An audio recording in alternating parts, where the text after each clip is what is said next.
the highest honor and act of service is submitting to my female partner.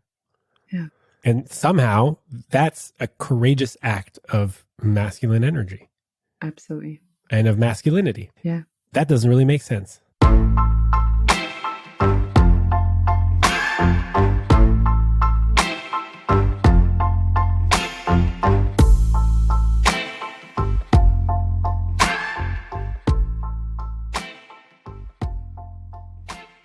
Whoa. This episode is serious business. Sophie Josephina is a conscious sex and intimacy coach based out of Amsterdam. And today we're talking about the dance between the masculine and the feminine. This is a very powerful episode. It is chock full of paradoxes.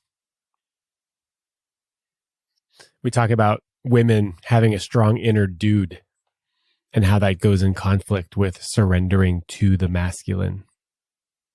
Why some empowered women are still single. The difference between I need you to and I would love it if language of getting your needs met.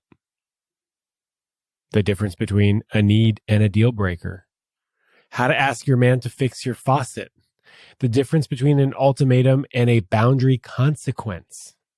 How men can access a more feminine energy while still staying strong for their female partner. And if you want a beautiful example of what it means and looks like to hold space, Sophie does an excellent job of that at the 25-minute mark.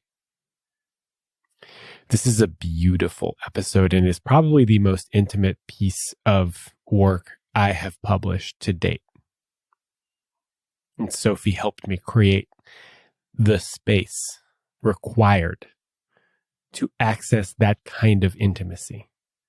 And so we model what it looks like to bring this energy to our relationships.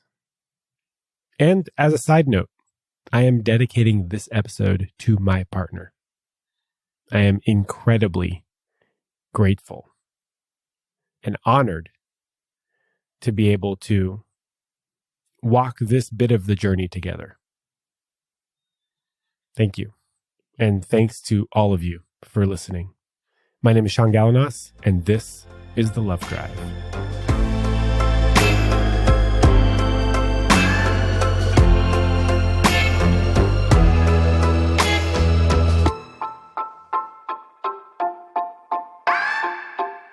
I'm going to start in a different way than I normally start. Okay. So this is a first time ever Love Drive podcast guest question number 1. Yay. Are you ready? Yes. Tell me. How's your heart? How's my heart? My heart is having such a hard time melting and surrendering and opening. And I thought I lived an entire life for my heart, but now that I'm actually truly connecting to her, it's actually terrifying. And I'm 30 years old right now, and I'm only just learning how to connect to my heart. Yeah. Wow. What's so terrifying?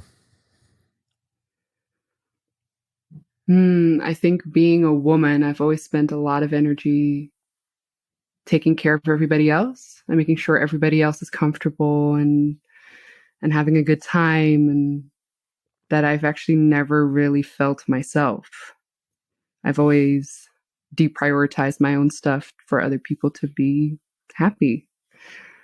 And now I actually have to feel her. It also means that I have to act on it. Now I can't. Yeah, I when there is a no or when there is a yes, I have to do something with it. So it's terrifying. It's terrifying because there's no way back now. And it's terrifying to feel myself as much. Yeah. You've peeked behind the curtain. Yeah. Yeah. You're not supposed to peek behind the curtain No. unless you're ready to go back there. I really have always said I was so ready. I've always been saying like, oh yeah, like for instance, I want a man that chooses me, and I want a man that is completely emotionally mature, and I want to open my heart, and I want to live fully. But now that I actually have to do it, it's terrifying. I never thought it would be terrifying. And I thought I would be so ready for this because I've done years and years of work, right? Until you get there. Oh boy. Yeah. Yeah, it is terrifying. Yes, it is. And it's terrifying on the on the masculine side also. Yeah. Why is it terrifying on the masculine side? For the same reason it's terrifying on your side. Yeah. Showing up and opening up to somebody means opening up to love, which also means opening up to pain. Yes. I haven't figured out how to open up to one and not the other. Yeah. Yeah. And that's scary. And no one wants to get hurt. No, nobody wants to get hurt. And I also don't want to get lost in the games anymore of all the distractions of not wanting to feel the pain or wanting to feel the vulnerability and connection and love. I don't want to do the games anymore. And so I'm in this deeply vulnerable space of where there is really just love and vulnerability. And I have to sit in it. I have to be with it. And there's no blaming, shaming, judging to distract me. Yeah. Just because there's love doesn't mean that it's easy. No. Probably on the contrary. Yeah, I think so too. Yeah, probably on the contrary. How's your heart? It's open. Yeah. It's also extremely fragile. And it's sad. Yep. Yeah, this sounds very familiar. Yeah, I didn't really sleep last night that well. And there's something going on in my relationship that's just really hard to handle. Yeah. And that's the terrifying part, is the turning towards it rather than away. Yeah. I can turn away. I've done that my whole life. I've numbed, I've distracted, I've walked away, I've ran away because I wasn't ready. Yeah. I wasn't ready to look at what's underneath all of that. And now I am, or I thought I was. And it's hard. It's really scary. Because there's a lot of not knowing involved. Because love is uncertain. And it involves another person who's constantly growing and shifting and changing. And that's what humans do. Yeah. And yeah, so, I love where you're saying there that love is uncertain. It's so deeply uncertain. I don't think you can make it safe. It ceases to be. Yeah. And I think a lot of our ways we try to make it safe and try to create certainty. And I notice as I'm getting a bit older that you can't. I can't create certainty here. I can't make somebody stay with me. Right? So for me to open my heart, I will always have to be in the vulnerability and the uncertainty. This feels like an epic transition because I've got it in my head about how we're going to drop into today's topic. Tell me. But before we do that, who are you? So my name is Sophie Josephina, and I am a conscious sex and intimacy coach, and I'm right now based in Amsterdam. And I generally work with people, both men and women, on the masculine, feminine interplay, and both within ourselves as with others. Because I've seen in my own life, and I've seen it in many people that I work with, that we're not getting the energetic nourishment that we need, because we also don't really know what we need. And really deepening your understanding of masculine and feminine, and finding that polarity and finding the nourishment that you're actually craving is such a beautiful way to find healing and integration in life. So that's a little bit of who I am and what I do. And we're talking about what today? Love to talk about the masculine and feminine today. You know, I had a great transition, but I lost it. Darn it.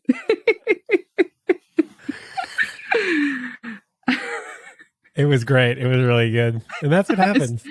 I still want to hear it now. I suspect it'll come back. Okay, good. I suspect it'll come back. So where do we start with this conversation? Yeah. This is big. We're going to do our best to explore it in the hour that we have together. Yeah. Now, where do we start? Where do we start? I can tell you a bit about my story with this, because I think it's a story that many women especially go through, especially my generation women. The floor is yours. Okay. Okay. Yeah. So I have a background in data science, which means that I've spent the past decade in a super male dominated world. And I really thought I had it all. I was this strong, independent woman. I was successful. I was still very sensual and feminine, I thought. And I was doing everything that I should be doing with life. And then a few years ago, my body started giving up. Like, it collapsed. I got very, very ill. I got a massive burnout. And I just didn't fully understand why, because I thought I'm living the life that I want, right? Like that analytical, businessy leadership part of me is definitely a part of me. So why am I burning out? I don't get it. And I am also feminine, and I am also sensual. So what's happening? Why am I burning out? What am I not getting in my life that I actually need? And in my burnout, I reconnected with Tantra, which was something that I'd actually was raised in, but never realized it was Tantra. And I reconnected with it, and I learned more about masculine and feminine. I thought, but I've always been doing this, and I know about this. And then my big turning point came, it was early last year. I was in a retreat, and it was a women's only retreat. And this woman sits next to me, and I hadn't even had a conversation with her. I hadn't even properly looked at her. And I noticed something in my body relax. And it relaxed in a way that it never had relaxed before. And I thought, oh, what's going on here? And I realized that this woman that was sitting next to me was, by the way, this tiny New York lady. This woman was more masculine than I was, in the sense that she was also this very feminine woman, but at the same time, she was making sure everybody was okay. She knew the program. She knew where we had to go. She was making sure everybody would get there. She was very much in this beautiful, almost feminine masculinity. And something in me relaxed for the first time in my life. And I'd always dated these very masculine alpha men because I was looking for this, and I wasn't finding it with them, and I never got it. And then with her, there it was. And now I knew, and I knew what it felt like in my body. And it wasn't this conscious thing of like, I need to be in my surrender and then it will happen. She just surrendered. And it was from that moment that I finally knew what it was to be in my feminine, that I couldn't turn around anymore. And I did this deep dive into what it means to be feminine, and in which areas of my life I crave it, in which areas of my life I actually don't crave it. So for instance, for me, in connection with my relationships, my love relationship, I crave this. I crave to be in that surrender. And for that, I need to be with a man whose masculinity is stronger than mine, because otherwise my inner dude doesn't give up. He doesn't give up that easily. Your inner dude? My inner dude, yeah. I love that. I have a very strong inner dude, a very highly developed inner dude. And as I suspect many women do in the strong independent woman movement. I mean, we become very masculine, actually. Yeah. I've seen that before. Yeah. And it's this very conflicting thing, like, but I fought so hard to get to this independent place, and actually it isn't serving me, and actually I want to be surrendered. So what does that mean then? So for me now, it means that it's a bodily experience now. For instance, when I date people, I notice if my inner dude relaxes. And I don't like go looking for the signs, like how much is he in his leadership and how much is he in his masculine and bloody blue. But I don't go looking for that, but I just notice it in my body when I'm across, especially when I'm dating men, when I'm across a man, do I notice that my inner dude is relaxing? Ooh. And when my inner dude relaxes, it means that there's something in his masculinity that I'm trusting.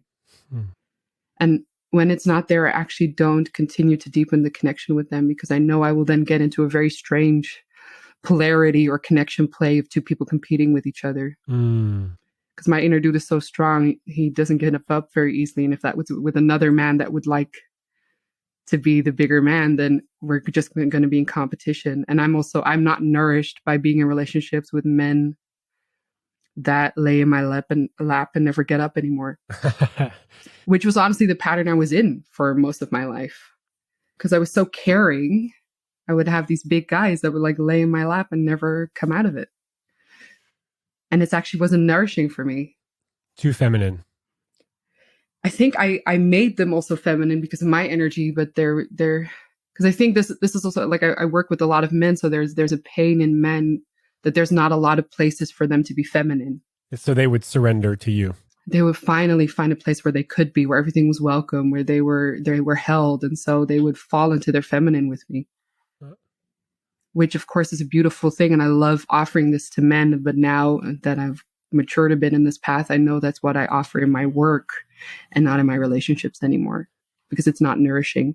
And that said, I suspect that there is room for femininity in your male partner in the relationship. Absolutely, absolutely. Because if you are familiar with the work of David Deida, you can read that work and think, okay, so I as a woman need to be in my feminine, and he as a man needs to be in his masculine, and that we're kind of stuck in those roles when actually we're not at all. And for me, I know for myself that I am nourished mostly by being in the feminine while I'm in my love connections, but I sometimes need to be in my masculine. If I'm 100% in my feminine, I also go out of balance. So I sometimes need to be in my masculine, just as my beloved sometimes needs to be in his feminine. Right. We both need to be watered from the other side, because I can't show up completely in the feminine if I haven't embraced my masculine either. Yep. And that's the same thing for men. I can feel men, they can be amazing space holders and presence, but for that, they need to be able to hold themselves in their own emotions, to hold themselves in their own feelings. Otherwise, I don't feel their masculinity as strong. So it becomes a bit confusing, I think, the deeper you go into this. But so you always need both sides, and there's always space for both of them. But I know that my main nourishment generally comes from being in the surrendered. And my main nourishment comes from holding space. Yeah. And being a rock. Yeah. And being present and available. And it's funny, but taking care. Yeah. Taking care of my partner, who now realizes how much she needs to be in her feminine because she has a really strong inner dude. Yeah. And she can relax. And I could see the difference. I could see when she relaxes. Yeah. She almost reverts to like a younger person, like a child. And she doesn't have to control everything anymore. And it's beautiful. It's beautiful to see because, you know, being in your masculine means having to sort of be more sovereign in your emotions, right? And like to manage the emotions more, because it's inappropriate to have a blow up at the bank or to express sorrow to your clients. You know, there are appropriate and inappropriate ways of expressing emotion. And for her, she can just let all that go.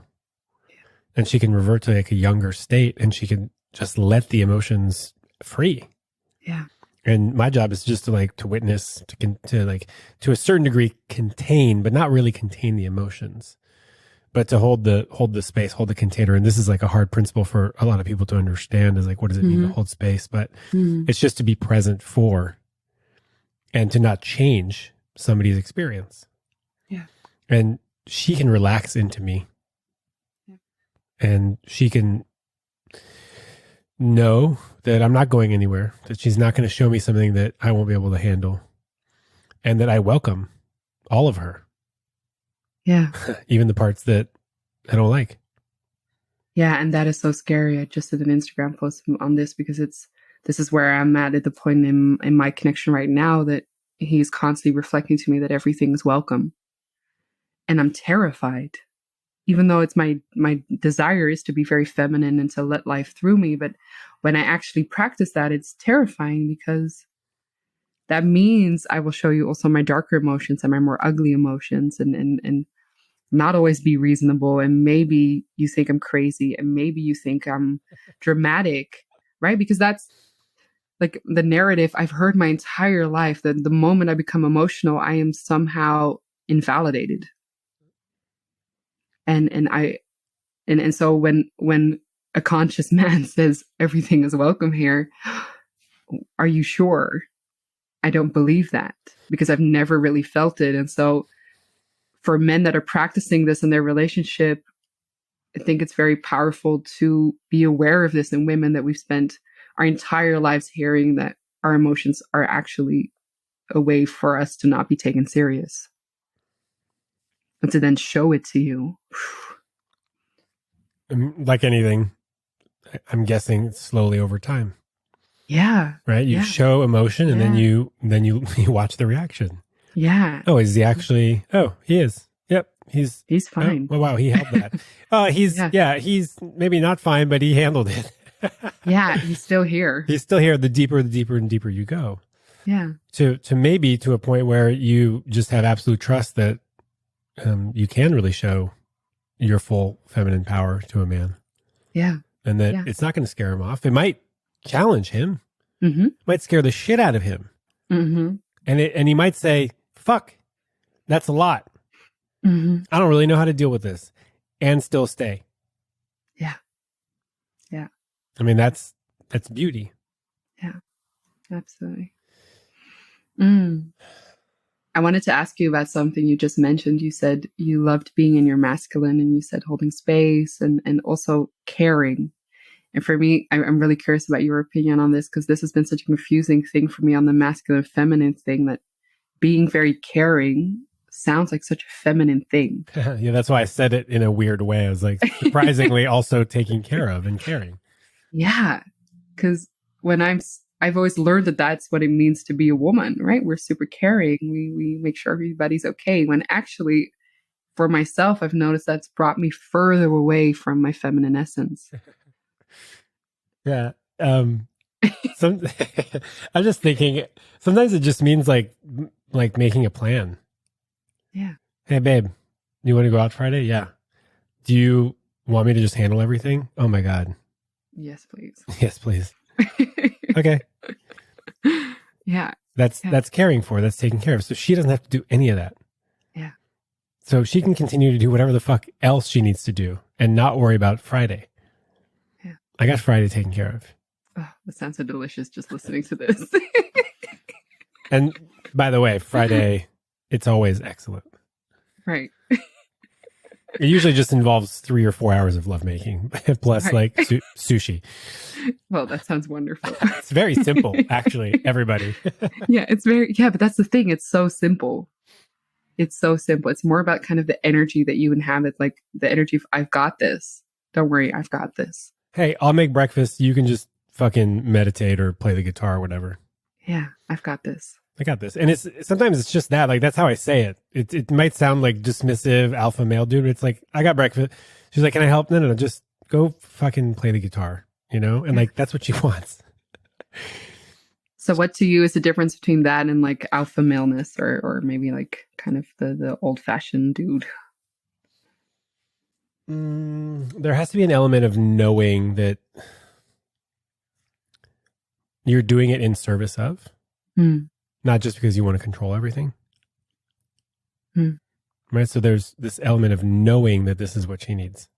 And also, if she says, you know what? No, I really want to help you with breakfast. Cool. All right, let's do it together. It's not insisting on, right? Like I can let go of all of these. I can let go of planning Friday. I can let go of making breakfast. I can let go of it. I'm not invested in that outcome. Right. I'm making a bid, right? The bid is like, I'll take care of this. I suspect that you'll be just as happy playing the guitar. Yeah. If not more. Yeah. It's actually being of service almost, right? I mean, it is being of service. Yeah. You know, I had this conversation with Dr. Alexandra Solomon last week about her new book, Taking Sexy Back. Mm. And this idea came up, you know, that we call men female genitalia, like cunt and pussy and stuff, as a derogatory term. Mm-hmm. Because to be submissive to a woman is like, for some reason, bad. Yeah. And a sign of failure. And this is where it gets kind of tricky. Being submissive to a woman, I think, is the highest act of service. Mm-hmm. Yeah. From the masculine to the feminine. And in my case, you know, I'm a heterosexual guy dating a woman. So it's like from a man to a woman in my case. Mm-hmm. The highest honor and act of service is submitting to my female partner. Yeah. And somehow that's a courageous act of masculine energy. Absolutely. And of masculinity.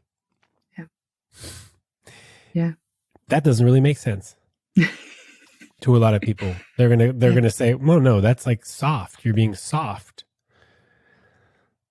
But there's nothing soft about it. It's like courageous, and it's powerful.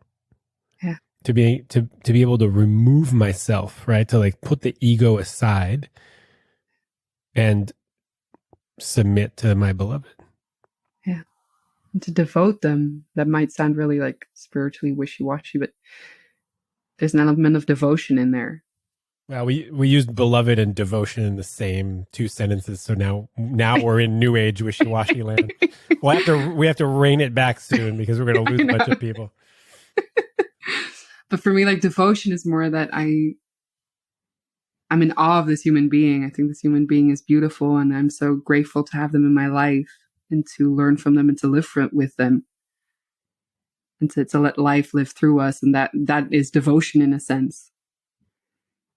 And that's also why I think, for instance, a lot of these empowered women or the goddess women, quote unquote, yeah, are still single because it doesn't necessarily invite a man in. Right? If I am super in my like, oh my God, I'm this amazing woman, I'm beautiful, I'm powerful, I'm radiant, I'm all these things, that doesn't necessarily invite a man in. Because actually what you're saying, like you want to like surrender to a woman actually wants to surrender to a man as well. Right? So if we want to invite a man in, like, again, this horrible word devotion, how can I devote him? And that's not the energy that I put out when I put myself in the strong, independent woman or the goddess woman. That's not the energy I put out. I put an energy of like, I will show you how amazing I am. Instead of, I see you, my beautiful man. I see who you are, and I want you to be in your power because that allows me to be fully me. Mm. So how can I put you into your power? What can I do to put you in your leadership? How can I get out of the competition?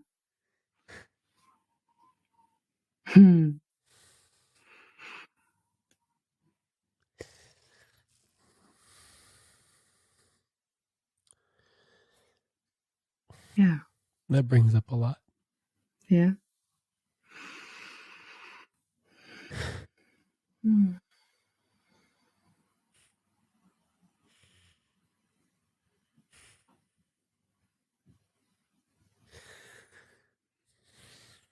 Yeah. Yeah.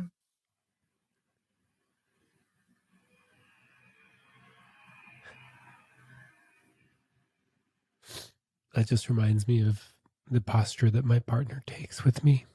Yeah.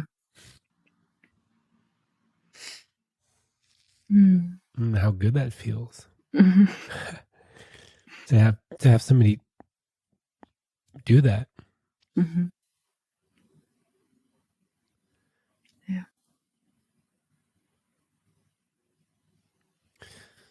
Yeah. If anybody's curious about what holding space looks like, yeah, Sophie just did it. That's all it is. It's not more complicated than that. Yeah. It's just like witnessing and being present for somebody's experience. And trusting that that person has got themselves. Yeah. Like not feeling the need to fix it or solve it or intervene. Yeah. They've got themselves. I think it's really beautiful that you said that. And that is a different posture than I am embodied goddess, empowered, watch me roar. You know, because I will not bow down to that. No. From the get-go. No. Who would? Well, for more feminine men. Right. Who are in a position of submitting from the get-go. You can't submit. Okay, guys. You cannot submit from the get-go. Yeah. That's a very powerful nuance. There's no power there. Yeah. It's like the dog that rolls over instantly. Like you go to pet it, it just rolls over. Yeah. That's not sexy. No. And a woman, a woman who wants to surrender to a man, or feminine who wants to surrender to the masculine, is not going to feel safe in that. Yeah. I didn't surrender. It's funny. I didn't surrender to my woman for a long time. I was present and I was available even when she wasn't for a long time, for over a year. But I didn't roll over, and I don't roll over today. If in her feminine she acts out, I'm going to bring it up. Being a rock and holding space and caring for and being in my masculine does not mean that I will accept all behaviors. Absolutely not. Absolutely not. And being in service of and surrendering to does not mean that I will accept all behaviors. Yeah, absolutely not. Everything has to be based in respect and care and love and attention. Yeah, for instance, if I'm angry, let's say there was a situation that made me really angry, I can show my beloved that anger, but I don't have to direct it at him. Even though he may have been the person that made me angry. Screaming at him is something very different than him seeing the screams coming from me. Yeah. Right? And that's a very different experience, because otherwise I'm dumping my stuff on him rather than being witnessed in the emotion myself. It's an important distinction to, as soon as we start to abuse the other, all bets are off. Yeah. And it's really easy to do it when you're angry. Just, I found myself in this situation yesterday. Something happened and a lot of emotion came up. I wanted to say, well, you, and I wanted to, but I didn't. And I said, well, I feel this. I'm feeling this. This is coming up for me. This is the story I'm telling myself. When I heard you say this, I told myself this. Those are two completely different ways of interacting. And the beauty of relationships, I'm just going to step out of the masculine feminine for a second, is that when there are challenges, when there are triggers, when shit comes up, and we feel a lot about that experience, there's usually something underneath. Often several layers deep down inside of what's really bothering me or you. It's not the thing. It's rarely the thing. It's rarely the thing. We know it's not the thing. It's sometimes the thing. Sometimes the thing. But it's oftentimes a deep core wound of not being loved, not being enough, not being worthy of, something that feels a lot like it did in my childhood or in my last relationship. It's not the thing. And so when we direct that anger towards another person, it's not fair. No, it's not. And it's hard to be angry at somebody and to have somebody be angry at you. It's very hard, very uncomfortable. I don't like it. So what do you do when you are triggered and you realize that it's coming from a deeper wound? How do you navigate that in a relationship space? Because I know, especially in the more conscious community, there, at least in the community that I am in, there are a lot of people that saying like everybody needs to take care of themselves and you need to work on your own wounding, and this like very much fear of any type of codependency. And I suspect the truth is maybe not that far on the other side. So how do you see that, Sean, that when you are in a triggered situation, and let's say you have a fear of abandonment that's clearly coming from something you experienced when you were younger, how do you navigate that as a couple? How do you partner up in that? First of all, name it to tame it. Mm. And the beautiful thing about relationships is that you can work on stuff together. Mm.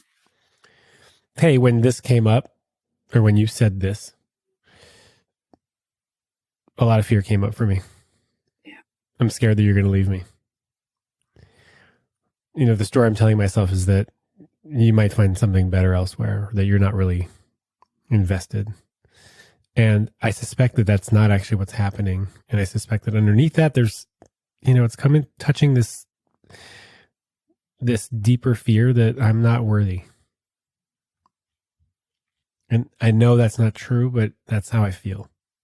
Mm. So I name it, Mm. and my partner holds space for that, and can speak to it. Yeah, that's not the story that is actually happening. You know, when I said this, I actually meant this, and I don't want you to get the idea that this is how I feel. And yeah, we do have to take care of ourselves, but we also do have the benefit of having our partners care for us as well. Yeah. And this might be tricky because, you know, if we're going to go back to masculine, feminine, for me to say, you know, I'm really sad and I'm scared. I'm scared that you're going to leave me. That's a feminine posture, right? Sitting in the emotion and expressing the fear. But that's important. It's important for us to be able to access those two energies. Absolutely. Absolutely. That's what I said it somewhere in the beginning. Like, I notice in myself that I trust men who have embraced their inner feminine. So when a man, I can notice in a man who is comfortable with his own emotional world and can own it and feel it and express it and take care of himself, and that for some strange reason makes him more masculine to me. It deepens the masculine. Especially if he knows that to access the feminine doesn't make him less of a man. Yeah. Yeah, exactly. And exactly. It deepens it. That's hard to do. Yeah, it deepens it. That's hard to do because there are some women that will be turned off by that. They're just not going to know how to deal with a man that says, I'm scared that you're going to leave me. And that feels a little too close to, you know, my experience growing up or this other relationship, or they're not going to know how to hold space for a man's emotion. Yeah. So that to me sounds like their own inner masculine then isn't so developed. Right. Right. And so totally you get a mismatch there. Yeah. Yeah. That's why this whole masculine feminine, like, it's very like polarizing. I get it to talk about these two categories that we all have, and that then also very much there isn't such a clear line actually. So for me, it just helps to be very much aware of these two energies in myself and how they're feeding into each other. And that exactly, like, if I want to be very feminine with my partner, I need to have a developed masculine. Because otherwise I cannot be with all the energy. Hey, we just had a technical difficulty. Yeah, but we're back. Do you want to know about something masculine that I just did? Yeah, tell me. I just peed in my sink. I think sinks were made at that height for a reason. Well, not all sinks. It depends, but mine is for sure at there. It's like it might as well be a urinal. I think somebody did that on purpose. And it's good for it saves water, you know? Yeah, great. So, but I feel, that's a masculine thing to do, right? That's a super masculine thing to do. It's never been an impulse of mine. So other things that I do that are hyper masculine, I play hockey. Yeah. I rock climb. I mean, that's sort of an adrenaline sport, being masculine. I also play badminton, not super masculine, though. I mean, it is one of the fastest racket sports out there. Yeah, I can see that. That's masculine. It's a blend. It's a blend. Yeah. What do you do to nourish your feminine a bit? I just had a aesthetic facial acupuncture. Wait, say that again. Ecstatic facial acupuncture? No, aesthetic. Oh, I thought you said ecstatic. I was like, Yeah, whoa. that's it's on Sundays. So like body work, treatments, like taking baths, meditating, candles, a lot of like low light. Yeah. Candles, like nice smelling stuff, lots of herbal teas, things that like support the body, you know? Beautiful. Talk about my feelings. Good. Yeah. Cry. Yeah. A lot. So much since September. And just like really going for it. Yeah. So this is my practice. Like I'm a terrible crier. I barely cry. And for me, my goal is that I could cry because I had a long day. I'm always very jealous of people who can cry because they had a long day. I can't even imagine it. I'm so like in business mode constantly that I make no space for crying. And so for me now, my self practice is to connect to the vulnerability within myself and to slowly create space for those things to flow. Because I've never done that. I've never done that. So I think it's so beautiful to hear that you were so connected to that. It's a new thing. Yeah. It's relatively new. I've always been connected to my emotions, but I haven't really let them flow that way. Yeah. And when I feel it coming, I let it come, and I might actually even induce it even more by listening to a variety of different songs. Are you able to share this with other men? I mean, I think I'm able to, I just don't. I don't have a problem sharing that with other men. That doesn't threaten me or scare me or mean that I'm any less manly than I am. I don't, it doesn't come up. I also don't have a lot of male friends in Canada. I have more of my male friends are in California. Yeah. This is also something that, working with men, it really saddens me because I hear in so many men that they do actually have a very rich inner world with very few spaces to share it. And it often happens in relationship, because the women create a safe space for them to do that. But that's often the only place. Yeah, there's, men's circles. Yeah. But I feel like that's a really niche-y space. Yeah. So niche that I haven't even ever been to a men's circle. Really? Yeah. I'd love to. I mean, I went to a retreat in September and my everything just broke open. Right. I remember you telling me about this. Ritual for men, ritual for women. And it was really beautiful. There was a part of the whole weekend where it was just us men walking around with our shoes off in the woods, sort of like on a mini pilgrimage. And it was really beautiful. It was super touching. And we all got, we had this rule where anyone could stop the walk and just share something. And we didn't get very far because we were all just sharing.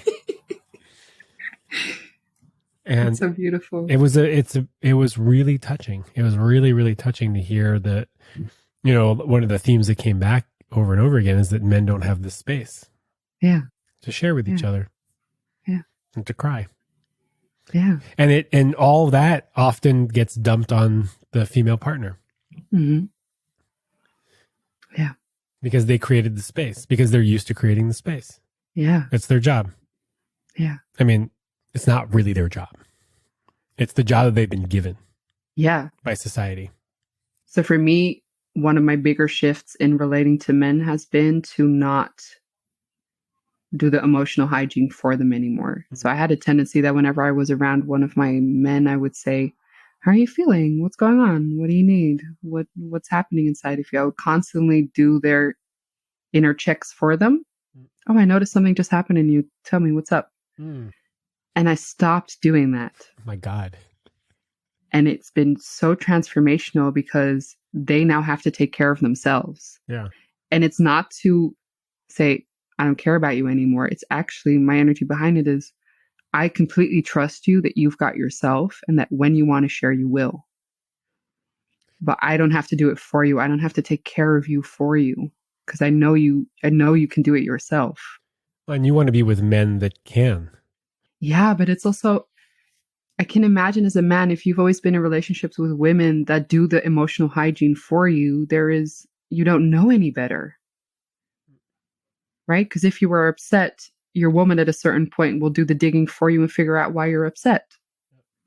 And if she wasn't doing that, you at a certain point will have to do it for you. Well, you'll be constipated. Yeah, exactly.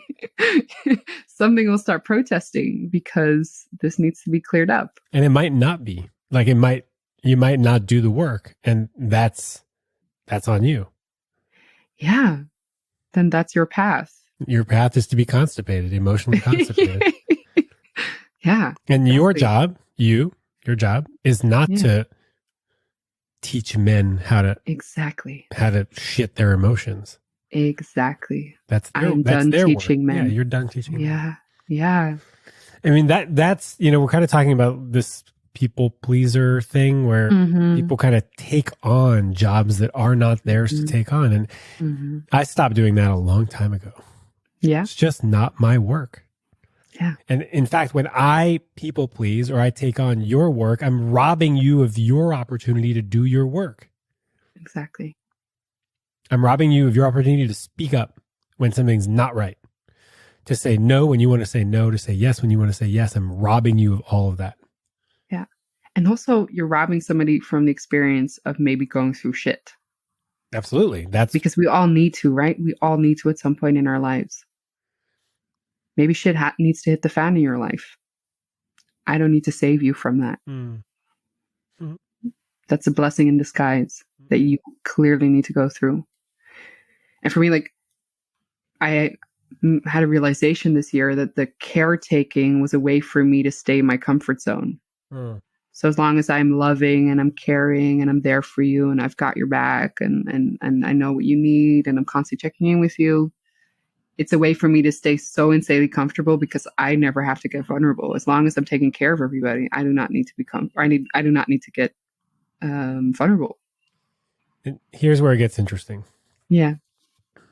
When you're in the presence of a man who can hold you and be in service of you and hold space and be your rock, you can then take care of.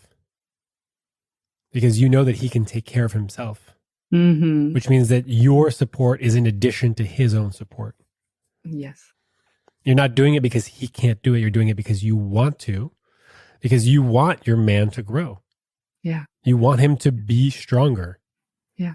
If and here's where it also gets interesting. If I hold space and take care of my woman, she will then feel safe to do it for me. And we continuously grow. Yeah. Because she wants to see me grow. Yeah. She wants to see me lead. She wants to see me in my power. She wants to see me do my work. Right? My work now is spreading love and helping people love. She wants me to do that because she knows that the more I can do that, the more I can do that with her and with our community and with our family. And it's a beautiful cycle. Yeah. So being in your feminine doesn't mean just sitting on the couch and having your man do your pedicure. No. There's an element of being of service to him as well. Yes. Yeah. Yeah. And that's why this whole thing is a paradox. Yeah. That's why the deeper I'm going into this, the more things start to fade. Because for instance, for me, with my beloved, when he can go into his feminine, but it still feels like a masculine move, if that makes sense. Like it feels like he's always in the leadership of the polarity that is there. So I don't step into the masculine unless I feel him going into the feminine. And then I'm like, okay, cool. I'm going to do the dinner tonight. I'm going to make sure everything's done. Like I'm totally happy doing this, but I would never really initiate it because I don't feel that need. But when there is space, I happily move into it. So he always feels like he's leading the polarity in where we are, and I just get to flow with it. And so that still feels like a masculine move to me. Well, because he's also saying, actually, this is what I need right now. Yeah. He'll literally say, like, I need to just get a massage or be held, or I just need to not do anything tonight. And I'm like, okay, I got this. And then I'm actually excited. I'm like, okay, what am I going to do for dinner? Yeah. I'm excited to take that role. Yeah. How can I care for you? Yeah, I want to take care of you, of course. But it's not something I will initiate very much myself. But if there's space all of a sudden, then I gladly move into it. And so that to me still feels like a masculine move because I am just following the polarity. It is masculine to know what you want and be able to request it. Yeah. Yeah, and to design it. So I had this experience maybe like a month ago, maybe a little bit more, where I was just really, really tired. And also, I wanted to make love. I was just so tired. And I said, you know what? I want to connect with you. I want to make love. I've got zero energy for it. And if you're willing to do all of the work, I will literally just lay here and basically sleep. Yeah. And it was the most extraordinary experience. I've never had that experience before. Yeah. And she relished the opportunity to just deeply care for me. Yeah. Because I was able to ask for it. Yeah. She never would have been able to guess that. Imagine if we had just started making love and I had just played the same old role and I'd just been exhausted and just not present and still trying to be the active partner. And yeah, she would have felt that. She would have thought something's up. I don't get it. Baby, I'm exhausted. Yeah. She was like, you can literally sleep while I make love to you. It was life-changing to be able to, first of all, to be able to name that and not have any fear that it meant that I wasn't a man, that I wasn't able to perform, that I wasn't able to make it happen. Yeah. And then to just be lovingly cared for in that way, affirmed that my needs matter. Yeah. What do you do when people express their needs and for the other partner, that sounds like a critique? So for instance, in the sexual thing, for instance, you would say, oh, I would love to have that a bit softer or longer. And the partner that's receiving that hears the critique more than the request. I mean, I celebrate anytime anybody has the courage to ask for what they need. Oh my God, of course. But wait, this is going to feel better for you? Why didn't you tell me earlier? Yeah. Have you ever experienced this as a man? Which part? That maybe a woman expressing her needs may have sounded like a critique or like you weren't doing something right? Well, if I'm in my ego, then yeah, of course. But if I'm humble and I realize that I don't know everything and that this is essentially a stranger, even if I've known them for years, sexually speaking, this is a stranger. Mm. And I assume good intentions. The reason they're telling me is because they want to be closer and they want to be more fulfilled and experience more pleasure with me. Mm. Mm. That's so beautiful. Oof, I like that part. Yeah. Yeah. There's a huge difference between I need you to and I would love it if. Mm. For me as a man, huge difference. Yeah. I need you to empty the dishwasher. Go fuck yourself. Yeah. I'd love it if we did the dishes together. My God. You know what? Let me just handle the dishes on my own. Yeah. Those are two completely different ways of expressing a need. One is a command and one is a request. A command gives me no room to navigate. Yeah. Because if I don't empty the dishwasher, I cannot meet your needs and I'm failing you. Mm. I'd love it if you empty the dishwasher is a request that I can actually say no to. You know what, hun? I'm just really not up for it. Not tonight. Yeah. I don't know why I picked emptying the dishwasher, but it's really hard to say no to maybe I'm just way too tired to empty the dishwasher. I don't even have a dishwasher. You live in Amsterdam. I'm guessing you don't have one either.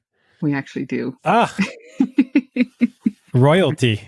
Our tiny houses have dishwashers. Wow. Yeah, my tiny house does not. But yeah, this is also an element of this whole like masculine feminine thing, is how do you invite the masculine into your desires? And that, for instance, saying, hey, my faucet is broken. Can you fix it? Wait, didn't we already talk about this? We talked about this when I met you like half a year ago. We had a whole conversation. You were going to do an online course about this. I've been waiting. Yeah, maybe that's April's course. This is me inviting you again. All right, let's talk about the faucet. Okay, so let's say I have a broken faucet and I don't know how to fix it, and I would love for my man to fix it for me. If I say to him, could you fix my faucet? He might go, actually, that sounds like a demand. Don't want to. If I tell him, babe, my faucet's broken. It's been making my mornings so difficult. I don't know how to deal with it. There is likely an impulse from him going, you know what, babe, I'm going to help you. I'm going to fix your faucet for you.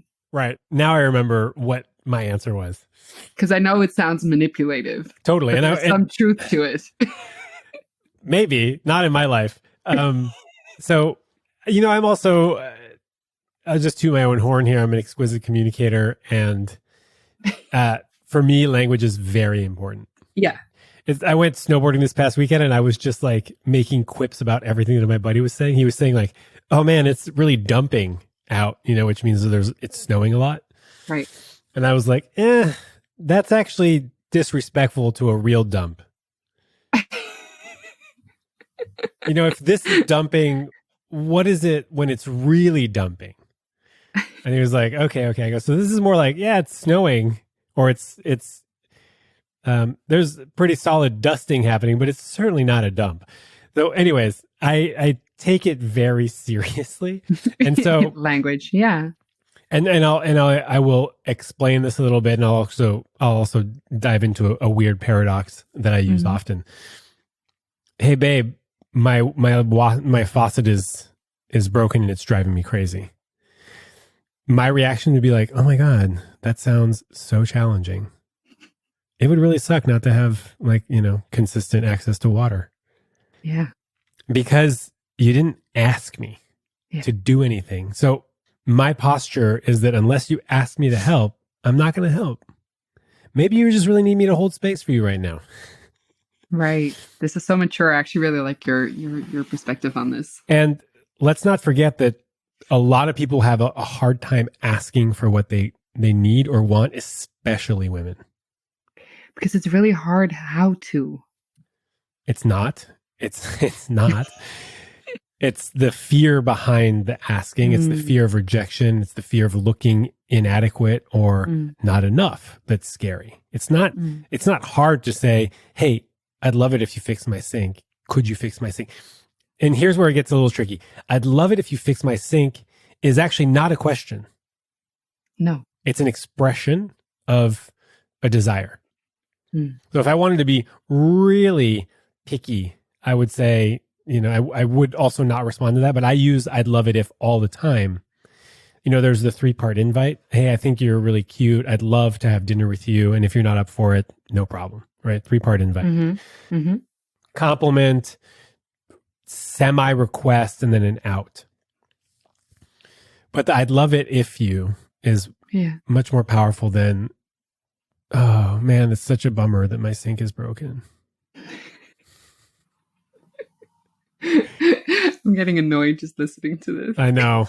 So this showed up a week ago. Really? I was at a friend's house and their door was stuck, and it was 3 women, and she said something like, I wonder if you'd be able to open that door. And I just sat there like, yeah, I wonder if I could. And then she sort of was looking at me expectantly. I go, oh, I'm sorry. Do you want to ask me if I can open the door for you? She was like, yes, we would love it if you could try opening the door. I was like, oh, okay, be glad to help you. Yeah. Be happy to. And this feels kind of nitpicky, doesn't it? It does and it doesn't, because it is nitpicky, but there's such a big difference between the energies behind those 2 statements. It matters. It matters. And also, women, for the most part, and just people in general, have a hard time asking for stuff because we want to look like we're self-sufficient. And sometimes you have to get into your masculine and ask for shit.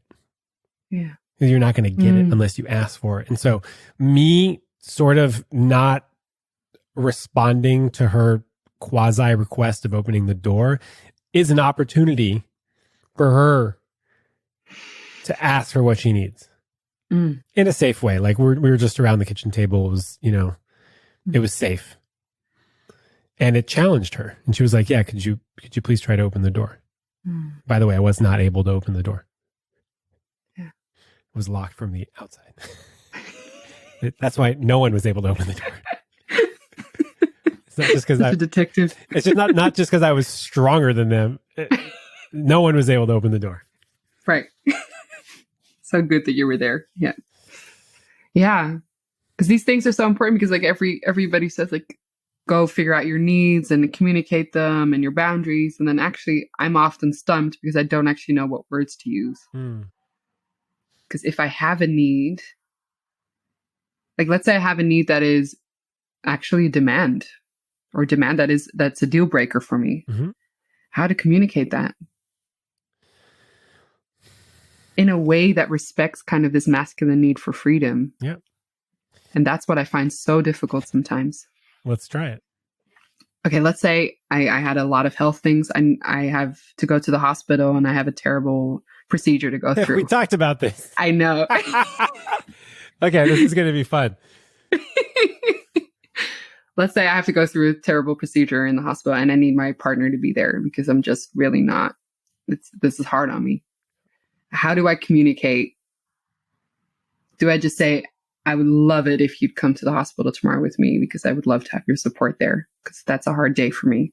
Yeah, that could be step 1. And he says, actually, I got plans. I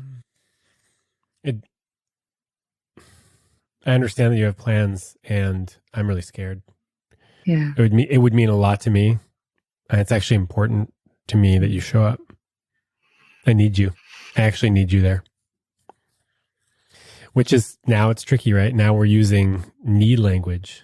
I need you to empty the dishwasher. It's a little different than I need you to be there. Yeah. I'm really scared.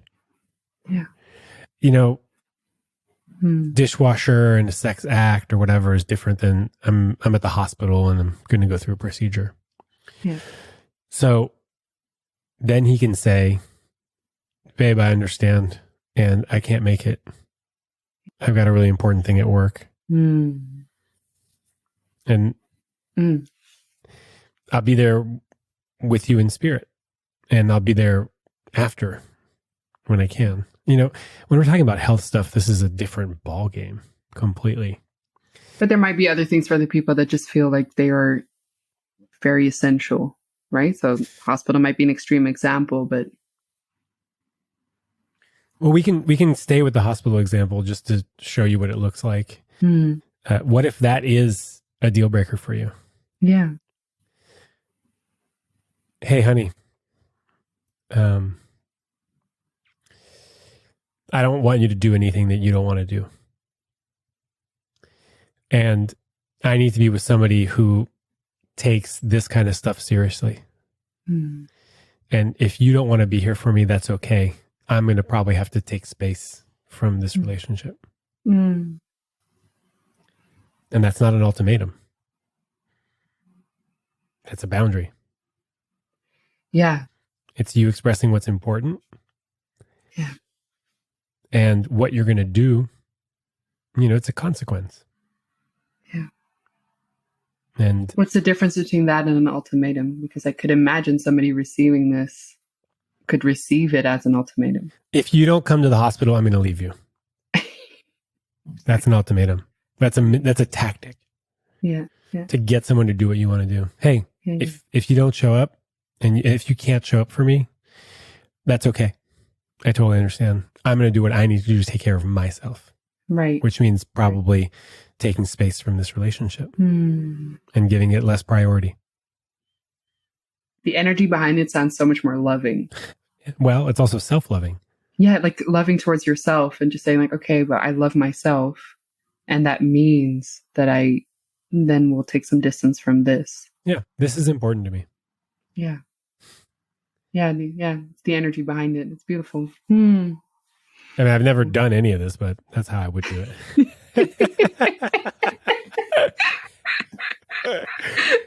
Do we never graduate from relationship school? No. Oh my God. I feel like a child, like a toddler. Right? I feel like a toddler driving a Ferrari. No idea what I'm doing. Right. There's a lot of tools and I'm just like hitting buttons and stuff. Yeah. Yeah, I get it. But there's intention behind it, love and respect and trying to be as kind as possible.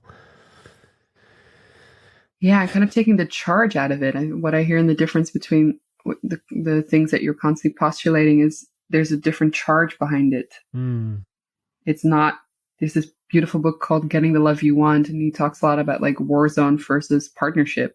That a lot of couples are in just like, I'm not getting from you what I want and you're not giving me this. And when actually there can be a partner thing, like I'm taking care of myself and I'm loving myself and I see you and that either matches or it doesn't, but I'm not going to demand things or guilt trip you for being something. Oh, so hard not to. It is. That's how we started this conversation, right? It's so hard to be in your heart.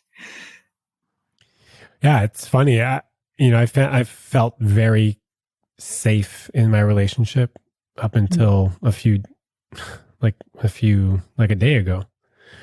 And immediately I found myself in my head going like, well, you did this and that's not fair. And started like having a one-way argument. And none of that came out. Actually, it's not true. It all came out. But I said, I was having this argument in my head where I was punishing you. Yeah. Where I was finding all these ways of punishing you. And she was like, oh, thanks for sharing that with me. And I'm glad that that's not what we're doing right now. Yeah. It takes a lot of courage to take a step back, take what's in your head and share it with somebody. Yeah, to be witnessed. Yeah. In your darker, not so pretty bits. Totally. The shadow side. Yeah. Yeah. And there's space for that. There is space for that. You can share that stuff, especially if you share it once removed. Once removed is beautiful because it's saying that's not what I'm doing. This is what I wanted to do. Yeah. But it did happen. It happened in my head. This is where I was going. Yeah. But it's not what I did. Instead, I'm just sharing with you what happened for me. And she was like, oh my God, it's so hard. Yeah. And I'm so hard that you had to go through that. Something's coming up that I just want to touch on. Mm-hmm. when people express something that's difficult to hear. Like if somebody, breaks up with you or rejects your request or changes a plan or something big happens. Mm-hmm. Um, I like to just say like, oh, I'm really disappointed. Mm-hmm. Not in you. I'm the classic, like, I'm not mad, I'm just disappointed. I'm disappointed. Yeah. In the situation. Yeah, I was really looking forward to that. Yeah. I was hoping that we could. And most people don't say that. Like they don't express deception with deception. That's how it is in French, déception. They don't express being disappointed. Yeah. Yeah. Because that's such a good one. It's hard to hear from on the other side to disappoint somebody, but I also think it's very important to let somebody know that you're disappointed. Yeah, instead of the urge maybe to go into a fight mode or a shutdown. Yep. This is what I wanted and I'm not getting it, and that's a bummer. Yeah, I'm bummed. Yeah, I'm bummed. And the other person can say like, oh, I hear that. Yeah. That sounds really hard. I really wish I could have shown up for you. I'm disappointed that you're not able to show up for me at the hospital. Yeah. Yeah, baby, I really hear that that's challenging and that you really wish I could. I hear that. Yeah. I wish I could too. I wish I could have it all. If this thing is a priority. Yeah, and then the war zone element is out, right? You're not attacking each other, judging each other. This is just two people with different priorities.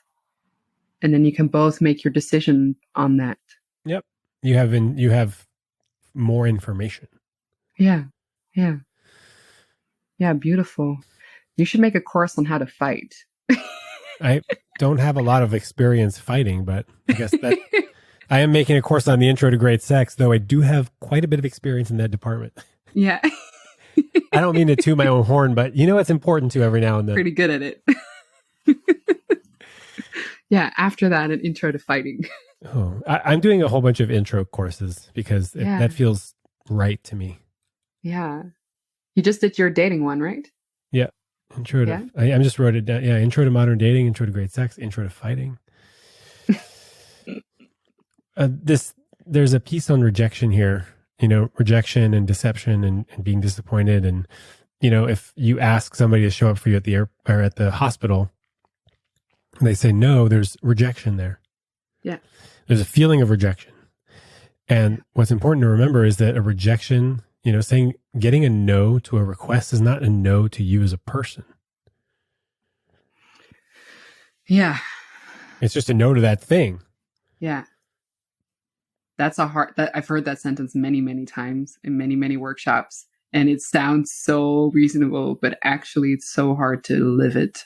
Yep. It's so hard to live that. All right. So how do we bring this back to the masculine and the feminine?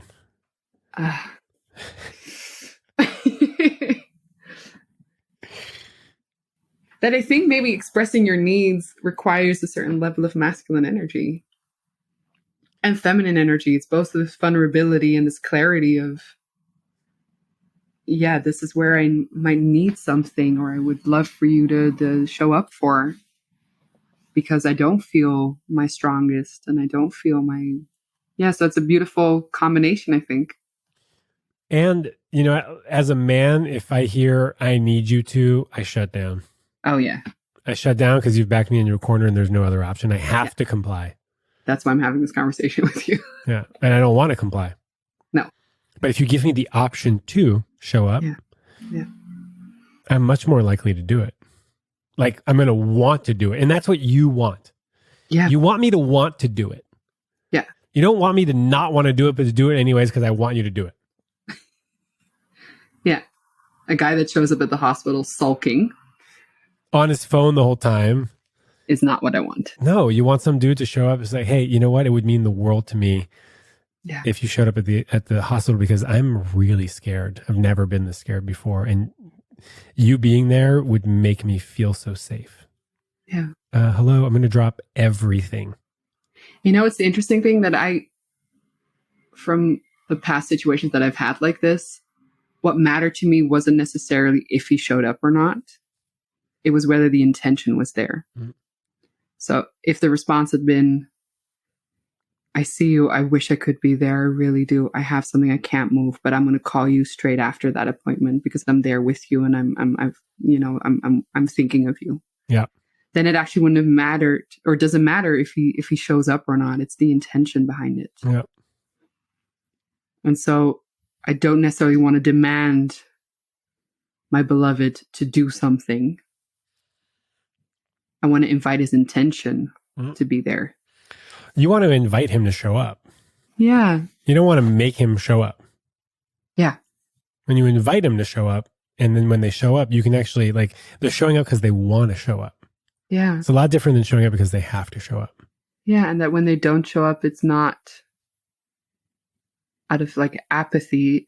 There's still a sense there of, but I'm with you and I'm thinking of you and I'm still partnering with you in this. Unless they're not with you and they're not thinking of you. Exactly. And yeah. we want to know that. We want to know that by making requests where they are free to act, right? They're free agents. Yeah, I really love this about you, Sean, and all your like free love advice. There's something very, I wouldn't say cold, but very like, very simple. You're like, well, then don't, right? Then they're not your person. Yeah, it comes off a little harsh sometimes. No, but it's because it is that simple. And I think, especially in dating, we're all just making excuses like, oh, but maybe he's better then, or maybe I could deal with this then, or maybe I could be with it. Or maybe he just needs some time to open, or maybe he just needs to get over his commitment phobia. When actually, you're very simple in this. You're like, yeah, well, then he's not your guy, or it's not your woman. Okay. Yeah, well, they also do need time to open up. That's the thing, you know? People do need time to open up. I think there's a lot of expectation that someone's going to show up for you fully from date one, and that's just not how it works. That's also not how it works. No. Relationships are built slowly over time. Yeah. Yeah. Yeah. Sometimes I say something, I go, oh, man, that's borderline harsh. Borderline harsh. It's helped me. Good. I mean, every now and then I'll get a reply going, ouch. And sorry, I can't nail it every time. No, but it's good. I channel my inner Sean now. Sometimes I'm like, okay, yeah, of course. It is actually very simple. For the most part, if people want to be with you, they're going to show up. Yeah. The people show up when they want to show up. Yeah. And that's a very simplistic way of just boiling it all down. Sometimes it's more complicated than that. Sometimes people take a long time to warm up, and sometimes there's something preventing them from showing up and they want to, or they're scared to, or because love is complicated. Yeah. But for the most part, people show up when you'll know. You'll know. You'll know if they want to be there. You'll know if they love you. You'll know. Yeah. You'll know. Yeah. And you know what? If you're the type of person to not show people what's really going on for you, well, you better start. Because people aren't going to know how to react to you. Yeah. So be clear. If you're, if you want to be in your masculine, you need to be clear about what you want. Mm-hmm. And you need to own it and ask for it. Yeah. Yeah. In my relationship, I've been clear with her from the beginning, you are who I want to be with. Mm. Even though you're not available, I will wait. Mm. Which sounds like kind of a beta move. Yeah. It sounds like a beta move, but it's not. It's very powerful to know what you want and to be so confident that you're willing to wait. And I said, I will wait for you until it no longer makes sense for me to wait. Mm. And when that happens, I will tell you. Mm. And you need to, actually, I probably said this, because as a man, you can kind of get away with that sometimes. Mm-hmm. You need to tell me if you don't ever see a future with me. Yeah. You need to tell me that. Yeah. If that becomes the case, you tell me so that I can take care of myself. Yeah. And I will tell you if this is taking too long for me. That was my posture. Whoa. That is so powerful. Oof. Hmm. And vulnerable. Totally. Yeah, you're what I want, and I'm not really what you want right now. Yeah. I'm going to sit in that. I'm going to sit in that discomfort, in that Oof. uncertainty. Yeah. I mean, it's a bet. It's a gamble for sure. Mm. And today, it's paying off. It might not have.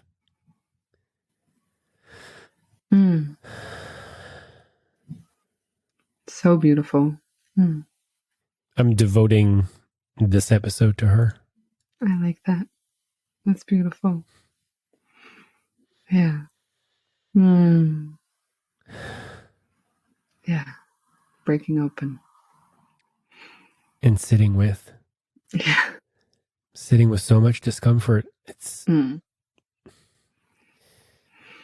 so uncomfortable to love. It's so uncomfortable for men and women and anybody in between and outside of, no matter what energies you come to the table with. Yeah. It is so hard to love. Yeah. And anybody who says it's not is fooling themselves and everybody around them. Yeah. Yeah. I don't trust them for a second. Yeah. Yeah. And whoever is listening, you are doing the best you can with what you have. Yeah. And sometimes your best is not that great, and that's okay. Yeah. Because we can always learn and grow and shift and attune and adjust. And that's part of being human and part of being in a relationship. I was thinking about this earlier. You were talking about, it's a paradox. It's a paradox. It's masculine and feminine. It's within two people, it's all those energies. And I was just thinking like, oh, it's a dance. Yes. It's so much a dance. It's a dance of energy. Yeah. And of people. Yeah. And you know what? Fucking dancing is hard. Yeah. For most people, dancing is terrifying. Show me somebody. I mean, other than professional dancers, most people really are scared of dancing. Yeah. Yeah. And I think most people are scared of loving too. Yeah. Myself included. Yeah. Another one here. Okay, great. Welcome to the club, everybody. Terrified of love. Turns out the Lovebird Club is just full of terrified little lovebirds that are doing it anyways. Yeah. That are showing up anyways. Yeah. Yeah. I feel like this is it. This is beautiful. This feels like a good place. Yeah. Do you feel complete? I feel so complete. Oh my God. I'm all filled up. Me too. My cup overfloweth. With some Dutch water. Dish water, yeah. But overfloweth so that I can give to others. Yeah. I mean, I think that's also, it's important to note that like when we are full, we can give from our overflow. Yeah. But first we have to fill it up. You got to fill up our own goddamn cup. Yeah. Yeah. Final question. Tell me. What does love mean to you? What does love mean to me? Oof.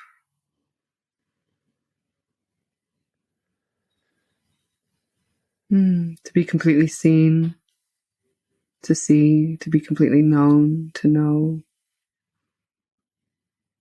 to be seen in all my lightness and all my darkness, to be witnessed.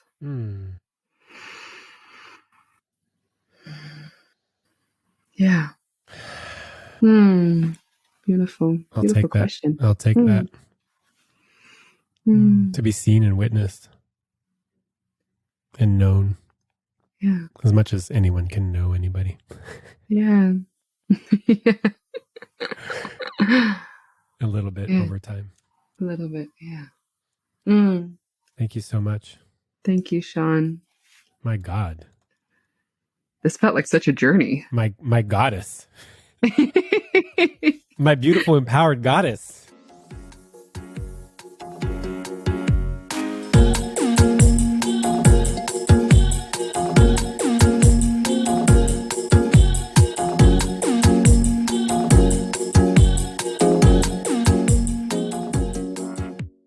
Hey, lovebirds. Thank you for spending this hour and a half with Sophie and myself. Your participation, your support means a lot to me. It really does. That's it. That's all I want to share with you. Have a beautiful week.